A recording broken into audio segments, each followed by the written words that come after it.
ഇടുക്കിയിലെ കോട്ടയം കുമളി റോഡരികിലാണ് മനോഹരമായ വളഞ്ഞെങ്ങാനം വെള്ളച്ചാട്ടമുള്ളത്.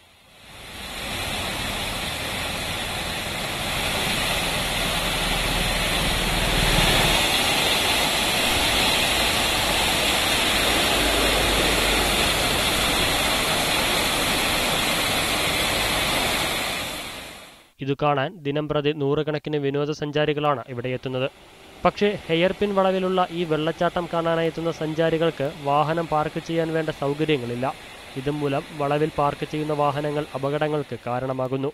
വെള്ളച്ചാട്ടം ഹെയർപിൻ വളവിലായതിനാൽ അടുത്തെത്തിയാൽ മാത്രമേ ഇത് കാണാൻ കഴിയൂ. വെള്ളച്ചാട്ടം കണ്ട് പെട്ടെന്ന് നിർത്തുന്ന വാഹനങ്ങളും അപകടത്തിന് കാരണമാകുന്നു. ഇവിടെ മുന്നറിയിപ്പ് ബോർഡുകൾ അധികൃതർ സ്ഥാപിച്ചിട്ടില്ല. വഴിവെക്കിലെ അനധികൃത കടകളും അപകടത്തിന് ആക്കം കൂട്ടുന്നു. അപകട സാധ്യത നിറഞ്ഞ ഇവിടെ വഴിവിളക്കുകളും മുന്നറിയിപ്പ് ബോർഡുകളും സ്ഥാപിച്ചാൽ ഇടുക്കിയുടെ മനോഹാരിത നുകരാനെത്തുന്ന വിനോദസഞ്ചാരികൾക്ക് അത് അനുഗ്രഹമാകും.